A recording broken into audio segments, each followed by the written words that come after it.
Kalau Gus Ipin tadi ngomong belum ulang tahun, jadi belum bisa daftar pilkada. Nah, kenapa sih waktu itu kok bisa yakin ini usia masih muda tapi yakin jadi young leaders? Itu kan jadi pemimpin itu bebannya berat, tanggung jawabnya juga besar. Apa yang membuat Gus Ipin yakin waktu itu? Enggak, saya sama Mas Emil sama Mas Maman itu sepakat bahwa kita umur nggak ada yang tahu, bos. Lu jangan nganggap 25 tahun muda. Saya sekarang 35, udah 10 tahun mulai dari wakil bupati jadi bupati. Tapi saya punya pengalaman bapak saya meninggal di usia 41 tahun. Dan sejak saat itu saya nggak bakal merasa bahwa oh entar lah masih entar. Nggak bisa. Saya punya pengalaman ditinggal bapak di usia saya masih 16 tahun, saya punya 3 adik, kemudian anak pertama gitu. Jadi pukulannya begitu kerasa gitu. Dan di saat itu saya yang mengalami masa di mana mulai dari susah sampai bangkit. Kemudian waktu saya masih sebagai anak muda ingin merasakan menikmati madunya kehidupan gitu. Tiba-tiba bapak saya meninggal. Dan waktu itu nggak gampang, usaha ditinggal semua. Supplier udah mulai ngerecokin gitu. Itu dulu kan yang struggle bapaknya, anaknya bisa apa, bla bla bla gitu. Jadi itu satu tekanan. Tapi dari semua cerita saya cuma pengen sharing ke teman-teman satu hal. Never comparing your story with the others gitu.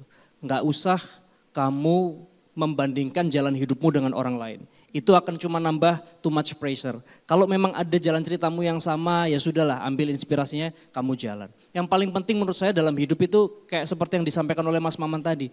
Mas Maman bisa sukses karena dia selalu merasa bahwa takdir Tuhan itu pasti baik. Kadang kita itu kalau dikasih sesuatu, itu ngerasanya, wah ini udah kelar nih hidup kita, wah udah nih selesai kita. Padahal cara kita merespon takdir itu yang akan menentukan kita nanti akan kemana. Contoh, waktu bapak saya meninggal, saya mungkin punya pilihan.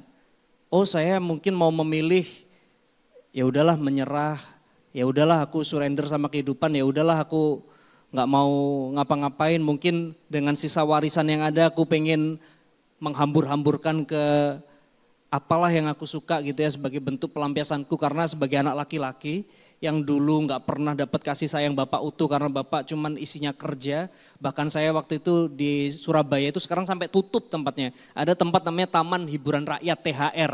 Itu di sebelahnya mall yang tempatnya IT gitu.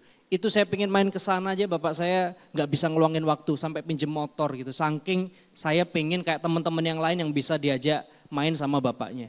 Sampai sebegitu desperate-nya saya akan sosok seorang ayah. Dan begitu pengen, aku besok cita-citanya nemenin bapak kerja. Saya masih SMA, masuk kuliah, bapak meninggal.